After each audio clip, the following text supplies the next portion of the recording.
Bismillahirrahmanirrahim. Assalamualaikum warahmatullahi wabarakatuh. Innal hamdalillah wassalatu wassalamu ala Rasulillah amma ba'du. Puja dan puji syukur kita panjatkan kehadirat Allah Subhanahu wa taala yang telah melimpahkan rahmat serta hidayahnya sehingga kita dapat berkumpul pada kajian kita pada siang hari ini. Salawat beserta salam marilah kita curahkan kepada junjungan kita Nabi besar Nabi Muhammad Sallallahu Alaihi Wasallam yang telah membawa kita dari zaman kegelapan hingga zaman terang benderang seperti saat ini. Subhanahu wa taala agar selalu siqah billah, agar selalu percaya dan yakin kepada Allah Subhanahu wa taala. Karena kelemahan kita itu berawal saat kita mulai meragukan Allah. Dalam segala dinamika hidup, kita selalu butuh Allah. Kita butuh Allah ketika Allah kasih kita ujian.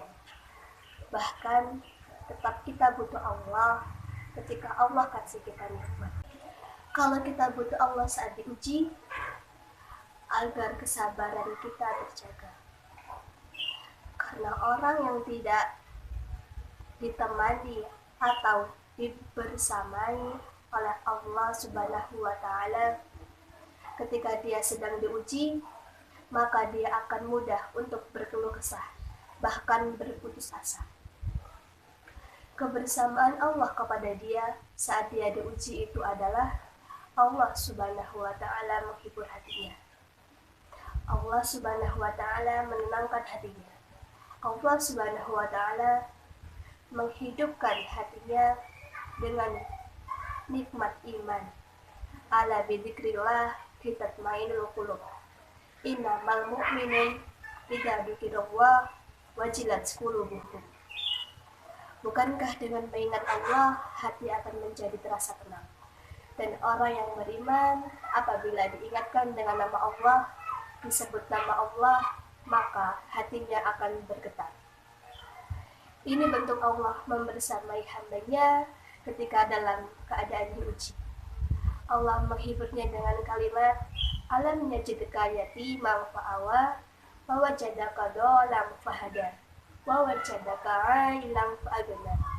Allah menghiburnya dengan kalimat inna a'tainakal kautsar. Allah menghiburnya dengan kalimat kala sayalamun summa kala sayalamun. Allah menghiburnya dengan kalimat la tahzan innallaha ma'ana. Ini adalah ketika Allah membersamai seseorang hamba saat dia dalam keadaan diuji. Allah membersamai hambanya juga ketika dia dalam keadaan diberi nikmat. Karena tanpa itu, maka seseorang akan jatuh justru kepada dosa-dosa karena dia telah mendapatkan banyak kenikmatan hidup. Kalau Allah Subhanahu wa taala tidak menjaga dia saat dia diberi nikmat, maka nikmat itu justru akan menjadi jalan bagi dia untuk terjerumus terhadap banyak dosa. Justru nikmat itulah akan menjadi penghalang bagi dia untuk mengingat Allah. Karena dia sibuk menikmati hidupnya, akhirnya dia terhalang dari mengingat Allah tepat waktu. Sibuk menikmati hidupnya, terhalang dari Allah untuk bangun tengah malam. Karena dia tidurnya larut. Kenapa tidur larut? Karena terlalu banyak yang harus dia nikmati sebelum tidur. Dia biasa makan-makan, dia biasa jalan-jalan, dia bisa ngopi, dia bisa ketemu teman, dia bisa belanja. Apa yang lain untuk bisa menghabiskan nikmat yang Allah kasih kepada dia, sehingga akhirnya hidupnya terlalu larut, lalu dia tidak bisa bangun untuk menghadap Allah kepada Allah.